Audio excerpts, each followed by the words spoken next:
Days Africa 2020 is about to go live.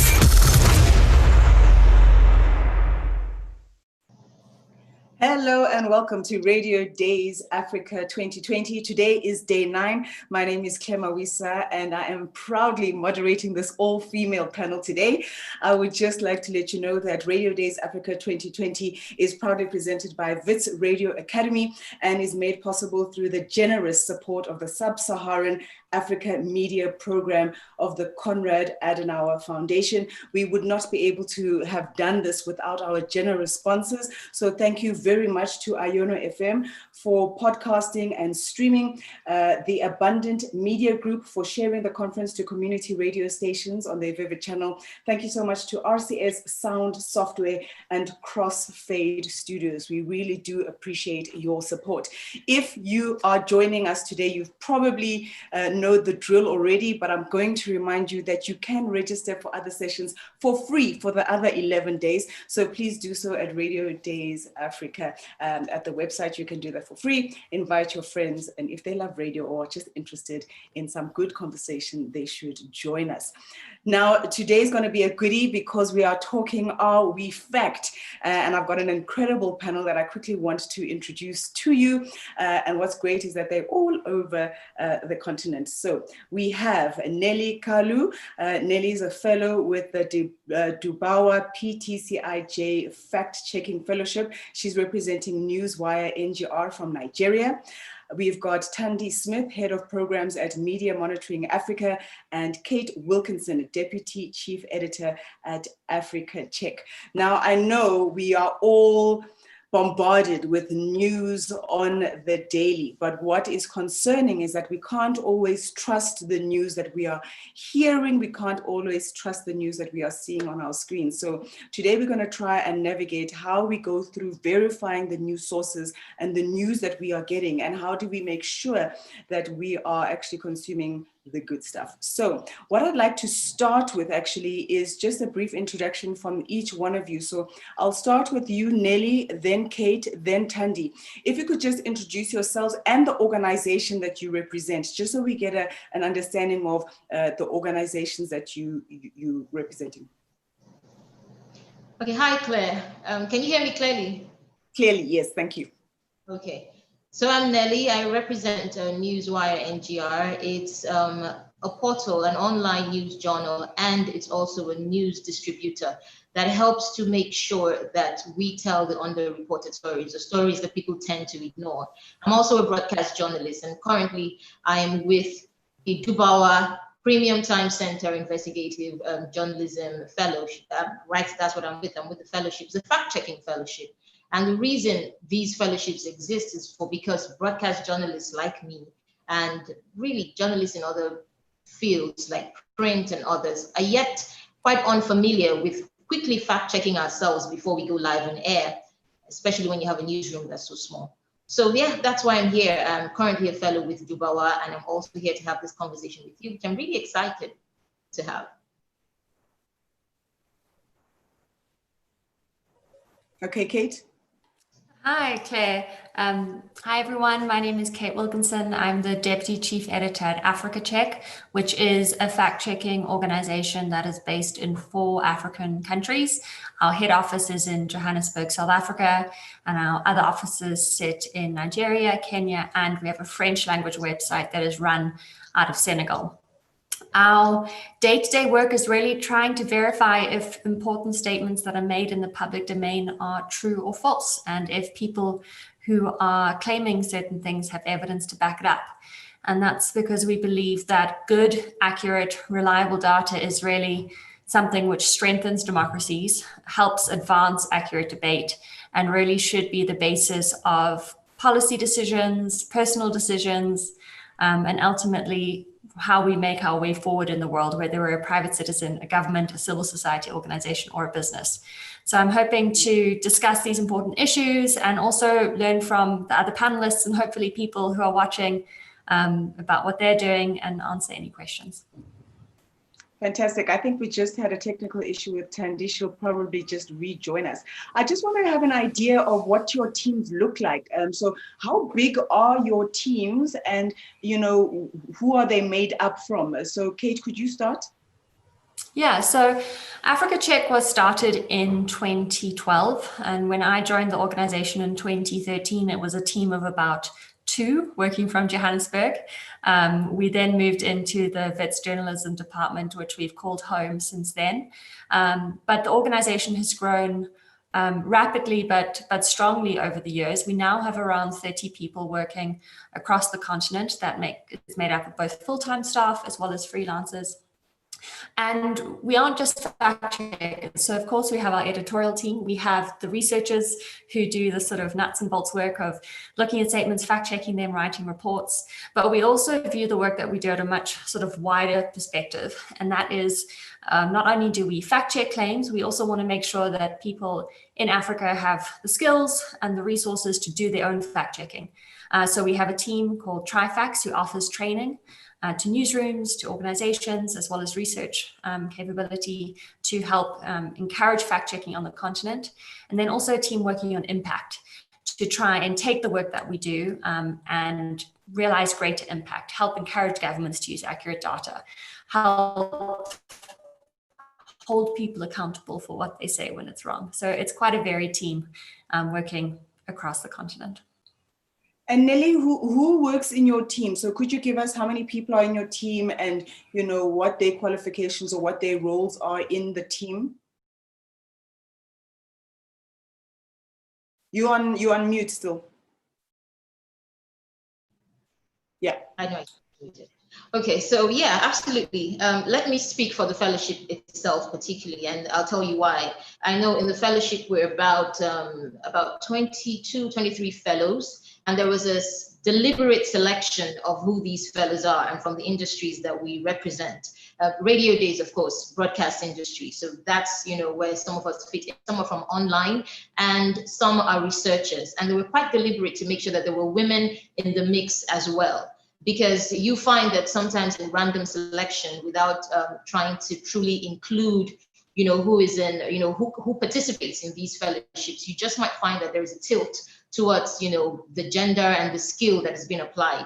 So for the newsroom and for the actual journalism that I do, there isn't really a fact-checking desk or a fact-checking, you know, office. And the reason for this is because most newsrooms, at least in Nigeria, can't afford to isolate fact-checking and yet make it a part of, you know, everyday media. Radio imagines that because it's so immediate, it's not yet time to, you can almost fact-check and then go on the air, almost like you have to compartmentalize when fact-checking is done. So there isn't really a fixed unit of people who do fact-checking.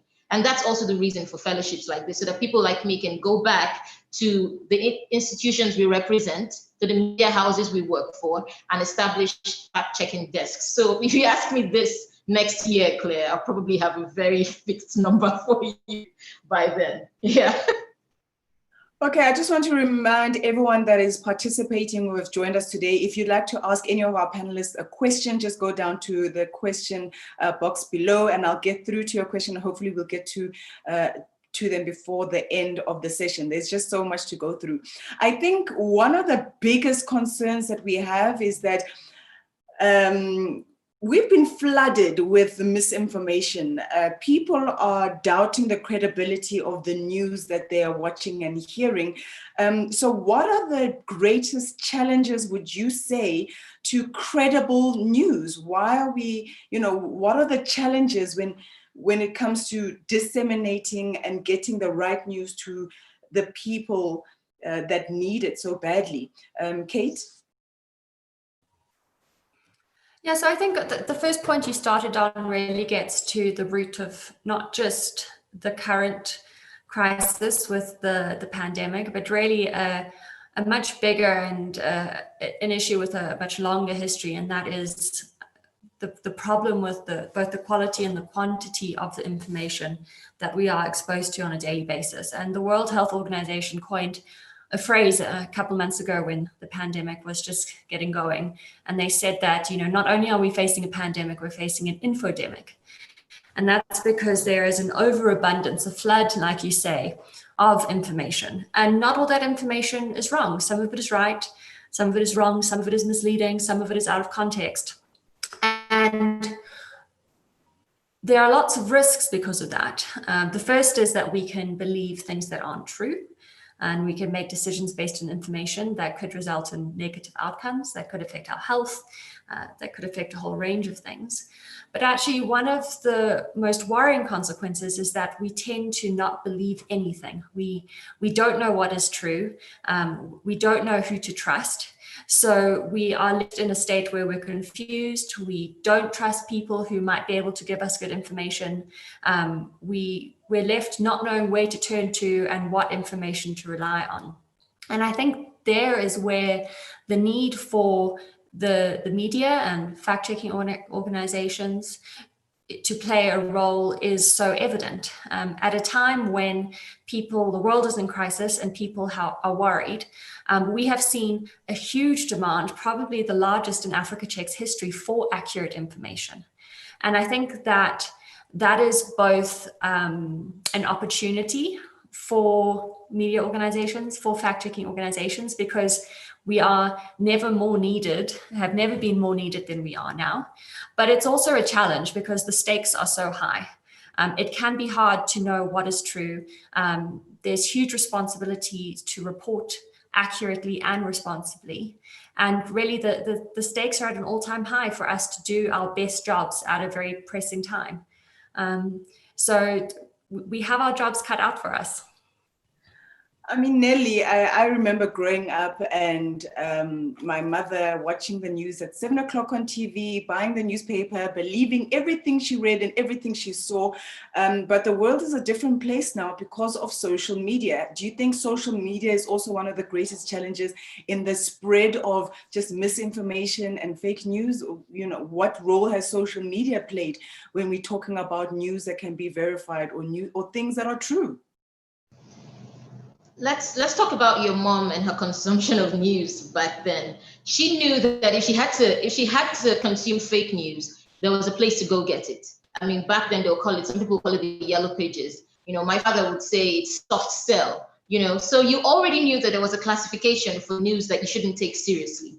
But with social media and with tech, fake news can be made to look serious. And there's so many, there's a lot of discrediting of news from voices you consider important, like politician voices, social voices that are very influential. So there's a lot of people angry at the way news is done, angry at the way it depicts them, that they discredit the news. So if I want to believe some fringe idea, I have to find something that confirms my bias. And if the news isn't doing that, then that's not for me. But I think the challenge the news is having also is to be able to communicate the fact check in the first place. Because we've lost trust, we have to regain trust. One of the ways to do that is to be transparent. One of the ways to be transparent is to check the facts and show how you checked the facts and present what to the people and hope they believe you. But how do you do that? It's easier to go on social media and read up on an article that just tells me what I want to say in as quickly as I should say it or hear it, and I'm gone. So how much do people sit down, as our parents used to do, and flip through news pages or dedicate an hour to news to get the facts? Nobody does that anymore. So I think one of the challenges, especially in the broadcast industry, is to be able to fact check and communicate and interpret the fact check in a way that people aren't bothered by it. So they can give you almost the same attention span that they give fake news. So you can find a space, in their heads, because there is just so much of the information coming at once.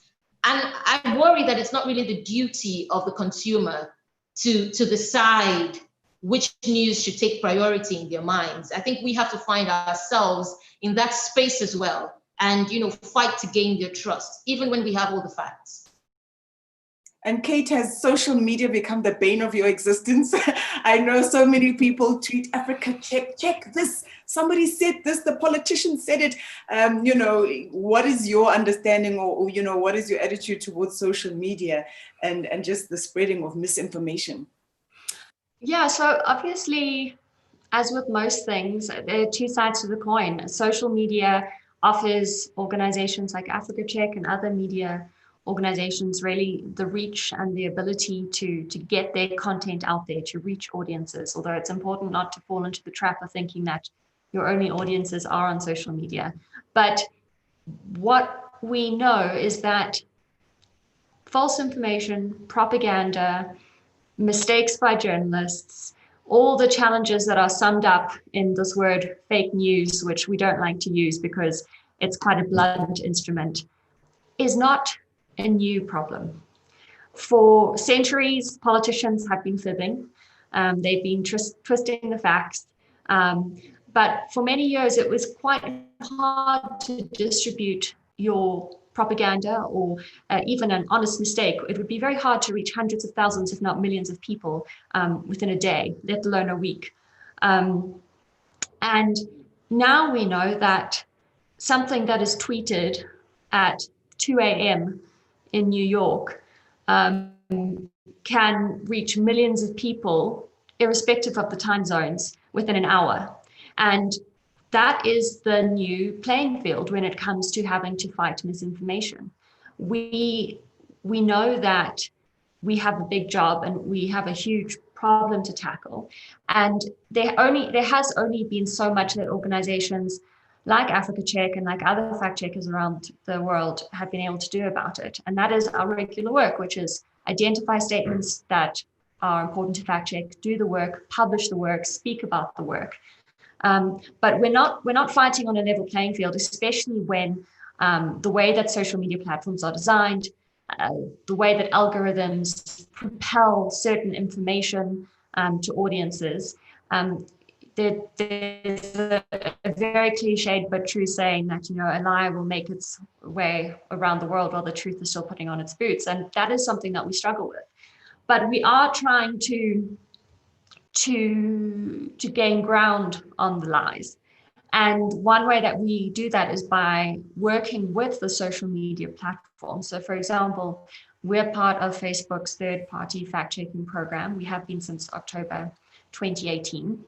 And what that does is, because we're a member of the International Fact-Checking Network, we've been allowed to join the program, and we are able to look at a list of Facebook posts that have been flagged by the platform as potentially false.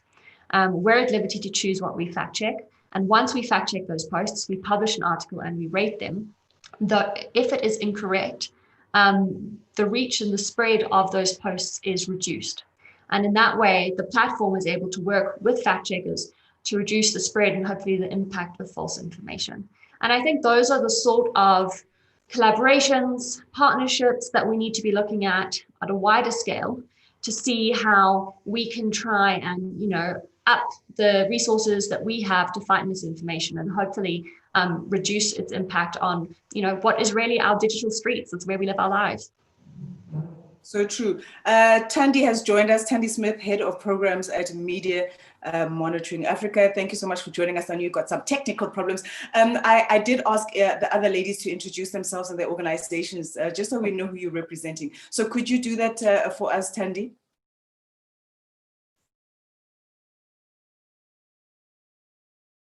Can you hear me, Tandy? Am I clear? Oh, Tandy's not hearing me. I think we're going to try and just send a message to her. So what you said at the beginning, Kate, and sure. This is thanks, and apologies for the. Oh, yes, I can hear you. Are you able to hear me? Yes, I am now. I can hear you now. Go ahead.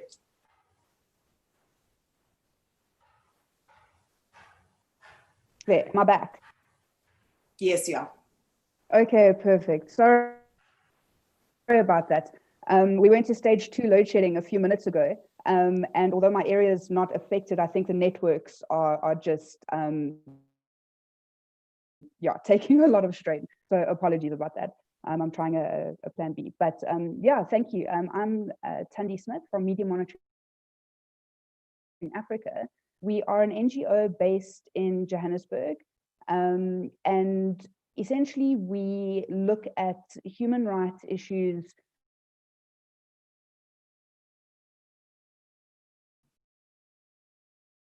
well, let me first start. We analyze, monitor and analyze mainstream news media for a human rights-based approach. Over the last few years, that work or that approach has moved into the digital space, and it's opened up a huge range of additional challenges that we end up needing to address through that sort of basic standard approach of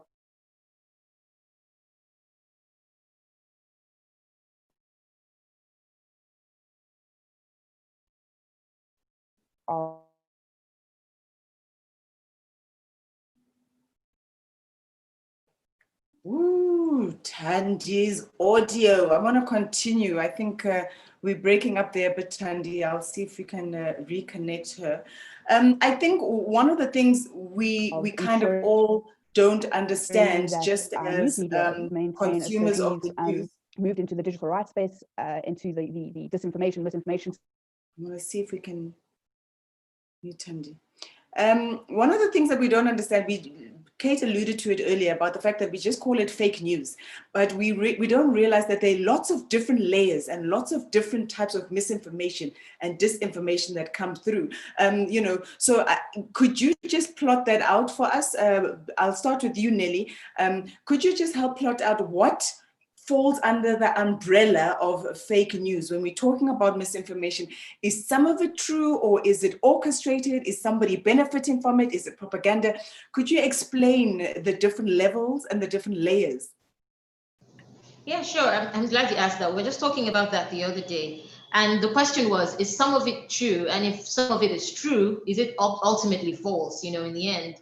But I think some of the time, what we have is maybe an incomplete information or an incomplete data that has been translated in different ways. Because basically, fact-checking starts with getting the figures of so-called claims and information that you have, and then you have to debunk these fake stories or fake news. I'm trying my best to start saying fake stories, and you have to do that work. But is some of it true? Sometimes the premise might be correct, or the data that begins it might be, the numbers might be right.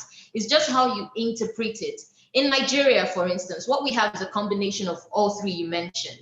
We have the ones that are ultimately wrong and false, but it's coming from a source that seems reliable. So it comes with an inherent belief, because this person that's communicating this, and that's one trend, is giving you a false information that confirms either your bias or just confirms your trust in them. Then you have information that is almost true, but has now been falsified to, fit an agenda. There you have that also. And then that kind of information is harder when it's purely misinformation. It's spread amongst friends and loved ones and close units like, say, WhatsApp. And then people are receiving this partial, idea of a fact as a truth. And that's one of the things the pandemic really exposed, because as scientists kept going from different layers and versions of understanding the COVID-19 virus, there was a lot of incomplete information released to the public, and some of them, we as news people were part of people who shared this message. Today young people can't get it, tomorrow young people can. So there was just a lot as science was working its way through, which before today and before social media and before where we live in, where information is just coming to you within an hour, as she said. And in times like that, before that, you could settle down, give scientists some time to come up with something a little bit conclusive. But now we want it immediately and at the point. So the different trends depend on how we receive it. So in the case of the pandemic, for instance, we kept receiving partial news that was constantly changing. So trust in the source of the news became a problem. Trust in science itself became a bit of a problem. And these are the things we had to deal with. So it wasn't false, it just wasn't complete. And then in the other hand, it's absolutely false, and then it's sent to you by someone you trust. And of course, the incredibly malicious versions that are just spread around for an agenda. So we're working through different types of these things, different trends of how facts get to us and why they get to us, that we have to sort through, not just as fact checkers, but in my unique case, also as a broadcast journalist, where I have to sort through the intent of the message. I have to sort through the context and who sent it, where was it originated from? What's the reason? How complete or incomplete is this data that I have in my hands? And how do I communicate to my audience? This is what I know, but you should pay a little mind to it.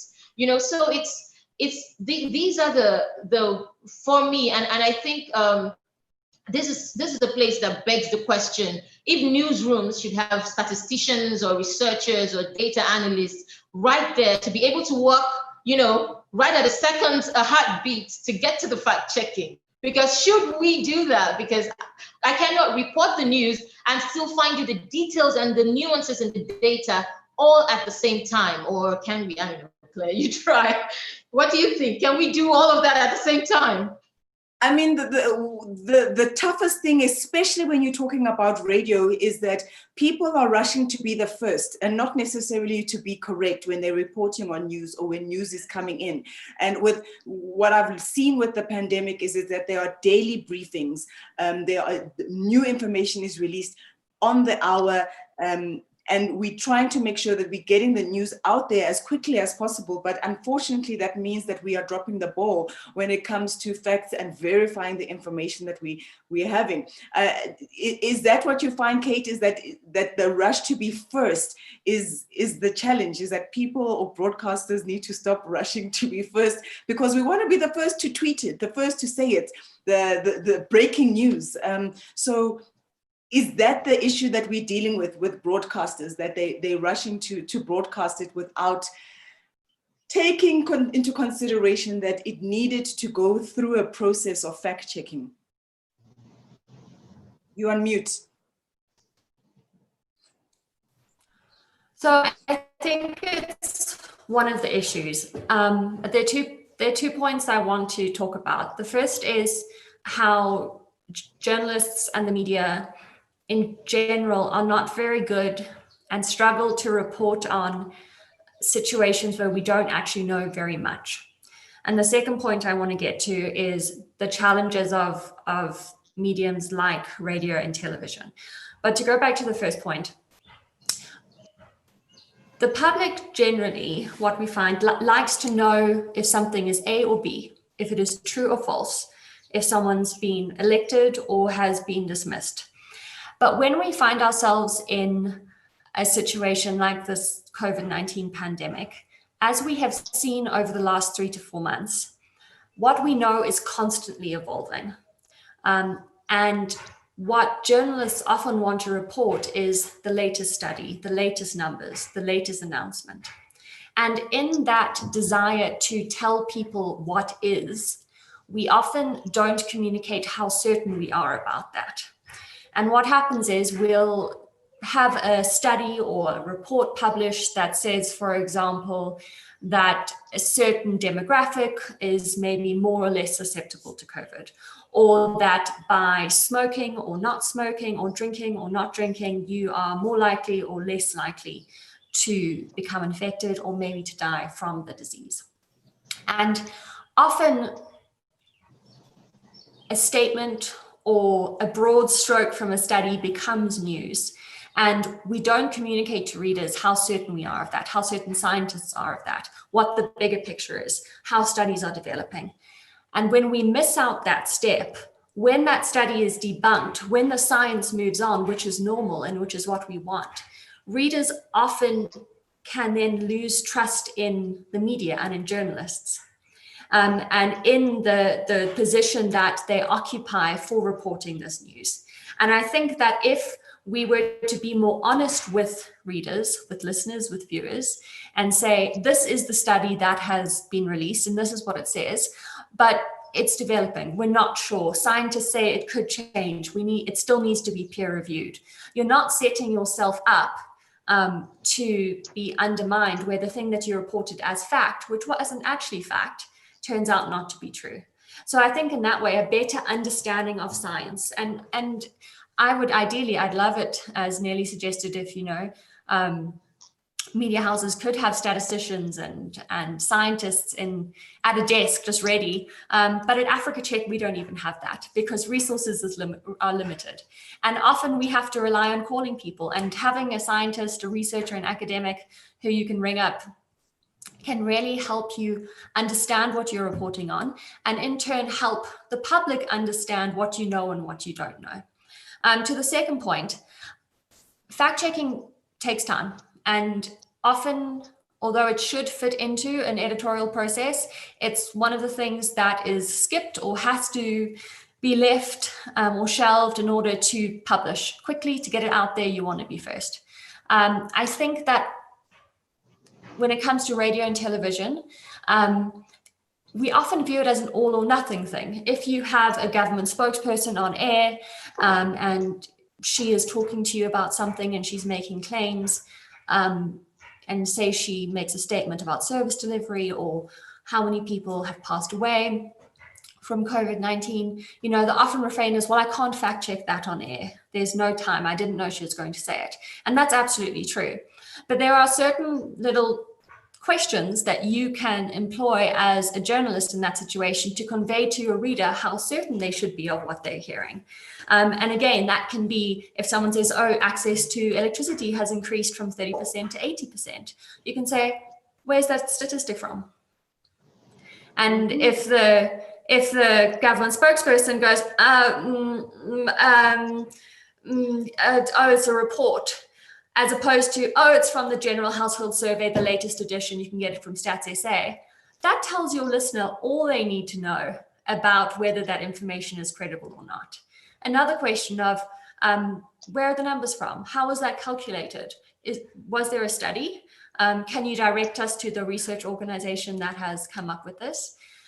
That is fact checking. It might not give you the answer, but it gives you and it gives your audience an idea of whether they can trust that person and that information. And it's something that is so easy to do. And unfortunately, we don't see or hear enough of it. So right. I mean, when you, yeah, Nelly? Am I muted? No, you're not. I can hear you.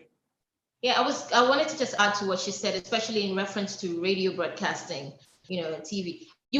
This might be, you know, the best way to go about it on television, where the camera is right on you, if it's live especially, and you do not have that 5 seconds to check back. And the same with radio. But I think radio has a little bit of flexibility to do a little more than just that, right? I mean, and also the second thing, before I really buttress on that, is training. If a broadcaster whose original idea of telling the news and analyzing the story is to immediately break what's happening or tell you what the interview says without being combative, we need to be disabused, or let me just say, we need to relearn how we do our jobs. Because when you bring fact-checking into the mix, fact-checking does not demand immediacy. It demands a little bit of a push and shove, you know, of the data. And these are not skills that broadcasters really think they need to bring immediately to the scene. For instance, going back to what I said about radio, a radio host has the chance, especially in talk radio, let's start with that, the chance to say, what is that? I'm going to immediately check it if that's okay, you know, and have the support to do this because there's a longer time. Radio has more of an interpretative journalism style, which means everything that I hear, I have to interpret to my listener, who could be anywhere. You could be in remote areas where you haven't as yet accessed Facebook. You could also be, you know, in your offices where you've checked the latest Twitter timeline. But it's my job to tell you that if A and B, you know, gives you A, B, just might give you something else like BA or whatever else is there. So in that space of interpretation, I think journalists need to be trained to understand that we're in an age where there is more demanding of us, and there's a little bit of science attached to journalism today. So it's our responsibility, is what I'm trying to say, to use the medium you can for the flexibility to get the exact news and be trained to know how quickly to do that. Staying with you, Nelly, I mean, I know Kate brought in the idea of politicians. We all secretly rolled our eyes. But I mean, when we talk about the people that own the media platforms, so when you're talking about the fact that politicians are owning some media platforms. Could you just explain the intricacy and the challenges when it comes to that in Nigeria, and how it relates to fact checking and verifying what they're saying? Will they correct themselves if it favors them or not? Could you just share what the situation in Nigeria is when it comes to politicians and them being media owners? Yeah, I can try. Otherwise, it will take the entire hour. But yes, I can try. So basically, when media costs a lot of money, and the money it costs to run media, even in its most skeletal form, you can find amongst politicians. They have the money, and they've gone years after years without being questioned how they have the money they have. And so in order to, in some way, legitimize their input, and in order to take control of the narrative of the news, many of them buy licenses, own them, and they buy it from their own. You see, the National Broadcast Corporation is the National Broadcast Corporation. So they buy from themselves, basically, the license. It's harder for an independent person like me with dreams, even if I had money, to just access a license as easily as it would be with someone with influence. So they buy these, they have the license, they have the money to set up as quickly as possible, and they have the money to pay. And journalists in Nigeria are not exactly the highest paid, the best paid people, and they're not particularly, not all journalism jobs grant them what they need, the safety and security that they need. Take a look at COVID-19 and covering the news. Many of them are out there without PPEs and without any form of security in covering these news. And you have journalists in Nigeria falling ill to COVID because of these things. If you have an owner with money, they can decide, I'm going to get PPEs for my people. So you most likely work there. So they have access to owning the media houses. Now, how do you fact check your boss, the person who pays you a salary, when they say something totally bizarre? How do you go about that? You could dare to do it, but in hindsight, you could follow up the story after someone else has covered it. These are the limitations fact checking has. I mean, even if you said it wasn't, Africans actually do, and in Nigeria, we make the same argument when you hear that an independent media is being sponsored by an NGO or from a money maker that is non-Nigerian or non-African. And then you say, how can you critically check these people when they take, when they abuse the African space or the Nigerian space? The same argument goes for a politician who owns a media home. How can I check the person who feeds me? So it's that fine line, and no matter how much you train us, the job will be I think the exchange becomes the solution. So I fact check the other politician who isn't my boss, and then they fact check my boss, because that might be the only way to find a balance in this, but that's unfortunately where we are. I mean, Kate, when you hear that, is that the thinking, like, is African news then more susceptible to misinformation because of these tricky relationships that Nelly is talking about? Is the news that Africans are just consuming on the continent more rife with misinformation than maybe the rest of the world? I wish I could tell you. I wish I knew. As a fact checker, I'm very wary of trying to guess or speculate in that regard, because unfortunately, one of the things we're lacking when it comes to this topic is that sort of information. But I do think that we do face some challenges which aren't always unique, but are sometimes more challenging than some of our counterparts around the world. And for a lot of our colleagues, whether at Africa Check or at the many other fact-checking organizations on the continent, simple access to information, whether it's reliable, accurate, or easy to access, can be very difficult. And that is really the foundation on which we have to build not just fact-checking, but media and journalism. If journalists can't access information to check if politicians are telling the truth or not, it's an immediate impediment to their work. It takes up resources. You need to do information, access to information requests. You're fighting, and those are resources which have to be devoted to that very good cause to get information that you need to do your job. But it then means that something else has to give, and whether it's the coverage, your reach, the quality, there are a lot of issues that make it difficult to sometimes work in this space. Tandy, you back, third time lucky. Thank you for moving to your car. Hopefully we won't have issues now. We got interrupted when you were just introducing yourself and the organization. So if you could continue with that, and then I'll have a few questions for you, just when we have an idea. Okay. All right. Perfect. And thank you so much. I hope I get a couple of minutes in with the I suppose these are the things that we need to deal with in these very uncertain times. But yes, as I was saying, Media Monitoring Africa, a nonprofit organization, we do a range of thematic work around human rights-based approaches to news, media analysis, quality media, media ethics, digital rights, internet governance, and it's all about what's in the best interest of the public and ensuring that we have an active citizenry for a functioning democracy. That's sort of the in a nice nutshell, everything is a component of that. So it was a very organic move into working in the dis and misinformation space, and it's especially around the role of information and access to meaningful information and the challenge of dis and misinformation, and then with that, all the false information circulating our social media platforms and our digital platforms impacts media credibility and ultimately your participation in a democracy, and that's sort of the approach that we use and why MMA as an organization grapples with addressing these challenges. I mean, never before have the stakes been so high when it comes to misinformation.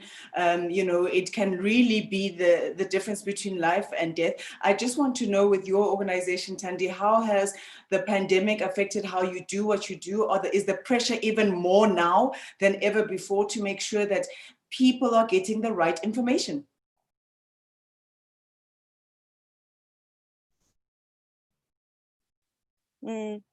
Well, I think what it has done is completely amplified what was already existing.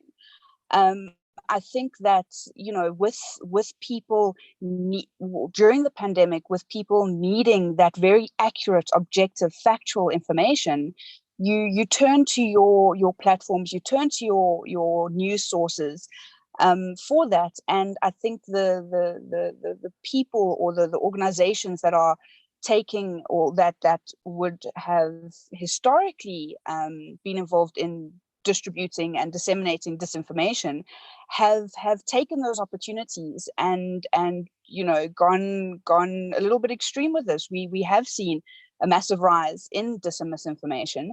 So I think the crisis that we're in has again just amplified what was already existing, but it has meant that we've had to make a concerted effort to try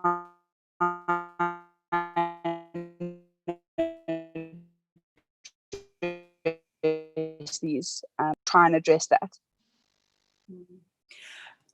So I'd like to maybe come to Kate and just if there are any standout stories or issues that needed some verification that you could just highlight for us, that Africa Check, it caught the attention of Africa Check, you went through it and you just needed to clarify some issues. Could you just give us some examples?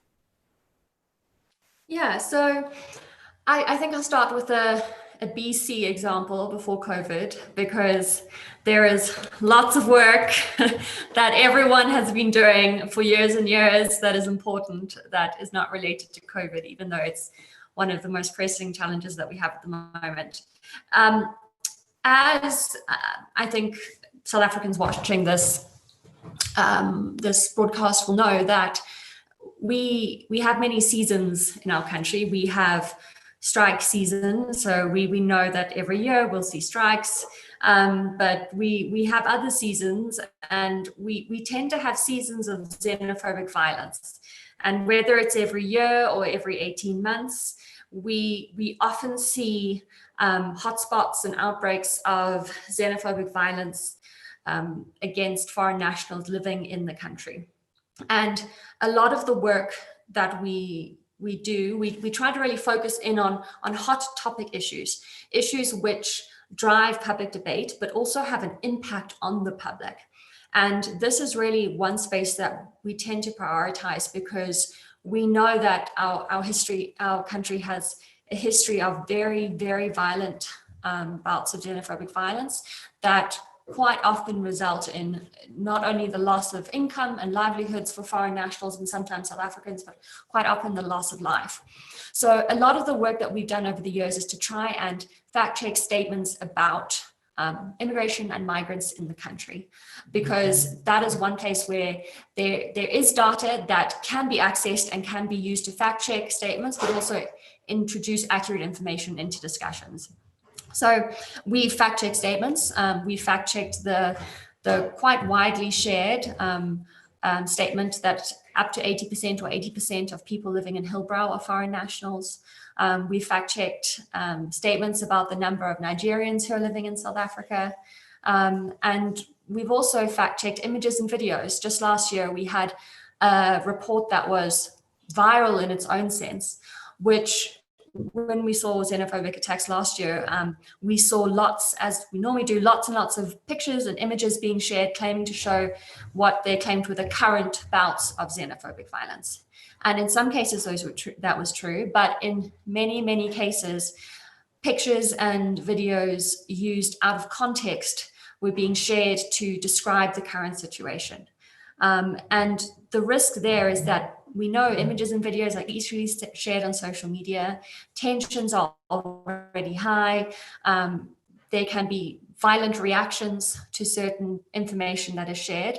And in this fact check, we didn't just tell people that what they were seeing was false. We actually showed them why, and we took them through the steps of how they can do it for themselves. And there's a huge response to that. People, felt vindicated because they had been saying it wasn't true. People felt that they'd acquired skills that they could do it for themselves. But it really showed how the very basic skills that we employ every day, that in most cases, when it comes to a picture or video, don't take much time, can really play a huge role in mediating that intense viral momentum that we often see on social media when it comes to issues around xenophobia and around migrants in the country. I think also, one of the things that bothered me about that particular issue is that once it has spread, sometimes I feel like it's too late. The horse has bolted, and decisions and perceptions around South Africa and South Africans have been made and have been fueled. Nelly, somebody who's in Nigeria, who's kind of on the receiving end of what's supposed to be happening in South Africa, especially with xenophobic attacks happening here. How did you receive that news? Was that part of your news cycle at all? Do you remember, if you cast your mind back? Yeah, I remember, and it was part of the news cycle, but it didn't exactly happen to just one South African, and it wasn't also the images most people saw. There was quite a lot of vandalism, and but also in the communicating of the story on social media, it became as it always is, over amplified and something else. But that's also a very unique. I'm glad you asked that, because that's a unique position of reminding me that all we had to do was play catch up. We couldn't anticipate the story. We couldn't anticipate the reaction here in Nigeria. And before people even started to understand that half of the images and videos they saw from South Africa were just fake, images. These were stories that have been, amplified as well on social to create a reaction from Nigerians. And in that way, I want to say to Kate also, and even to Dubawa, the fellowship I'm with, is perhaps it's time for us as journalists to, it's been suggested more than once, but to be able to find the sources of these news before it actually comes. So that fact checking isn't only running after the facts, but also anticipating who these actors are in disinformation, misinformation. Maybe, perhaps, if we can investigate who the actors are, nip them in the bud, it makes it easier to truly just analyze the facts. Because it was a simple case of Nigerians misunderstanding what's happening and South Africans misunderstanding what's happening here.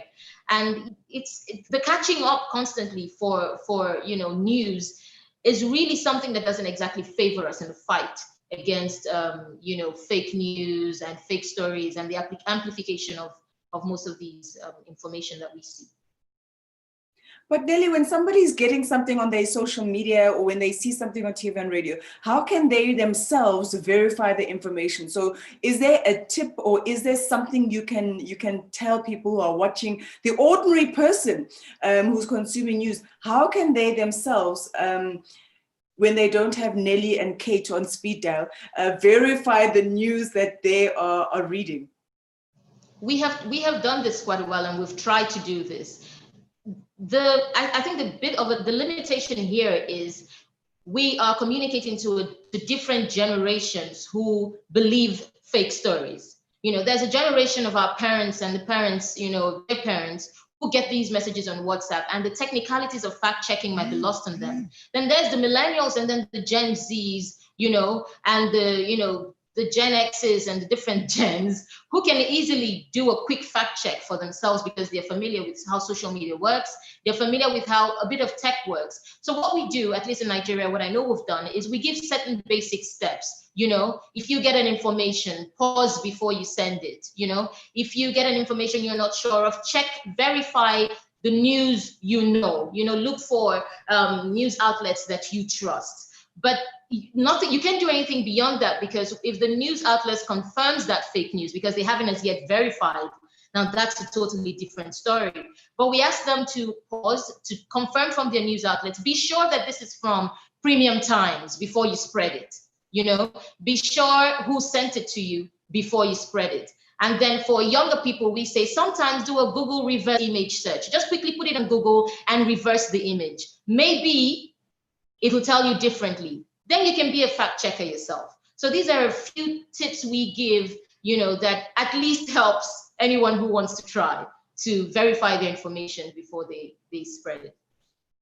Is there anything you can add to that, Kate? How can people check for themselves whether when they're watching something or hearing something, whether it's real or not? Yeah.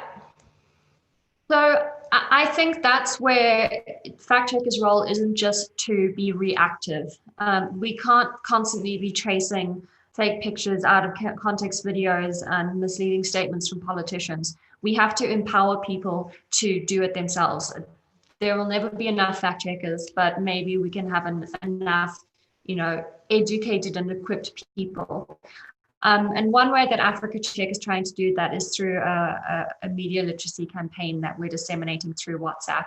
So we're trying to send, push, get basic skills, resources, tips into people's hands on WhatsApp over a period of a few weeks and months to just try and drive home the basic skills that will make them better equipped to deal, interrogate, and decide whether to share information. Tandy, I mean, you're joining us at a very crucial part as well. How can people check for themselves that the news that they're reading, the news that they're seeing is real? So how can I, in my own individual space, become a fact checker? What should I be doing? Hi, thanks. I thought I'd try and just join the last little bit of the conversation. I really wanted to be a part of it because it's so critical for these times. But just to answer your question, it's not, I suppose it's not just as simple as saying, I'm going to be a fact checker. You have to really try and understand what you're looking at and be critical about every kind of piece of information that you're reading or that you're listening to or that you receive. If something doesn't seem quite right, check other sources. That's the biggest thing. If you get a piece of information on any kind of platform, first go and check if it's being reported on various credible media sites. And once you're on those media sites, there are a number of different ways that you can verify that information. And that's to know the author, to check the quality of the writing of the article, and to just, I think the bottom line is to just be absolutely critical of everything that you read. Rather don't trust first and trust later than the other way around. And Nelly, I'd like to go through all of you one by one. What are some practical solutions? Because yes, we're talking about the consumer who must do the work, but what are some practical solutions that need to happen in general? Because we're moving forward in times, misinformation is going to stay. What are some practical solutions that we need to start considering to make sure that there is less spread of misinformation? Well, I think the solutions we need to consider are more cognitive than they are actual skills, especially for us as journalists. When we're being taught fact-checking journalists, we're told about the biases of our consumer, of our viewers or listeners, the readers. But there's also a lot with us as journalists that we go with. All of us have some form of, confirmation bias or cognitive dissonance. We have to be able to, as Tandy said, critique that in ourselves. We have to be a little more reluctant with being the first to know the news and share the news, not just as journalists, but as consumers as well. So when I see a news story, it's okay to let it rest and check it again tomorrow until I'm sure, we all have to wake the critical thinking in us, is what I'm trying to say. And all of these biases that we face, we have to accept them. Then in some way, I think fact checking, and that's the last I'm going to say probably, is as we had to learn computer skills to be in this age. We had to, update what we know, soft skills. We need to learn certain soft skills that can protect us from the menace of fake news. Learn them, be part of ourselves as we consume it. And that way, both journalists and consumers of news will be able to, just second guess the information that we get and then be able to trust those who give us the truth, whether we agree with the truth or not. Tandy is nodding her head in agreement. What do you want to add there? What are you agreeing with there when it comes to finding practical solutions when we're trying to curb the spread of misinformation? Yeah, I think exactly as Nelly pointed out, it's a new skill that we all have to learn, whether you on the side of producing the news or on the side of consuming the news. So it really is something that takes a holistic approach to combating this. And for us, from our perspective, it's not only up to one party or one industry, whether it's platforms or government or citizens or media. It's not, you're not going to get one solving everything. So as much as it's the responsibility of media to ensure that they are producing and disseminating good quality, accurate information, it's also up to the consumer to understand that with any kind of with any kind of reading or internalizing that information, you need to be critical, and that's what the work that we're doing around disinformation now and the Real 411 platform that enables the users and the public to do exactly that.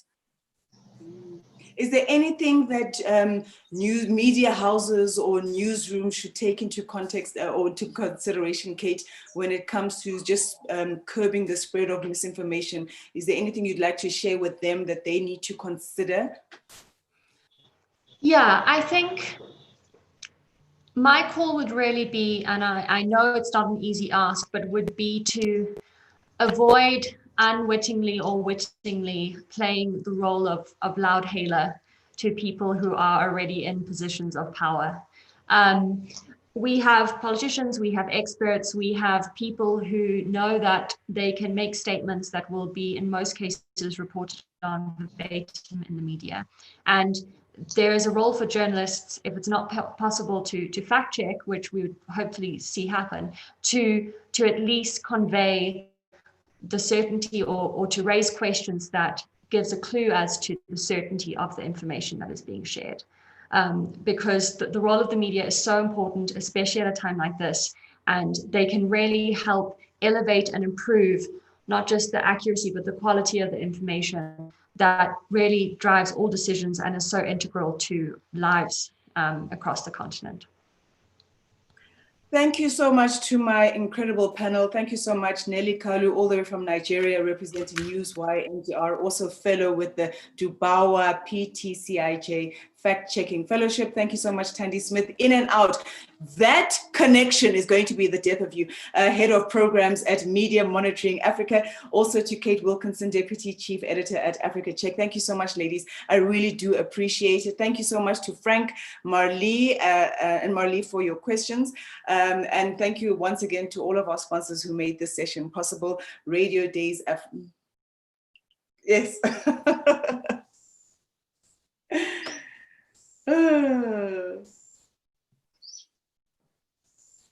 Thank you for joining this Radio Days Africa session. Click to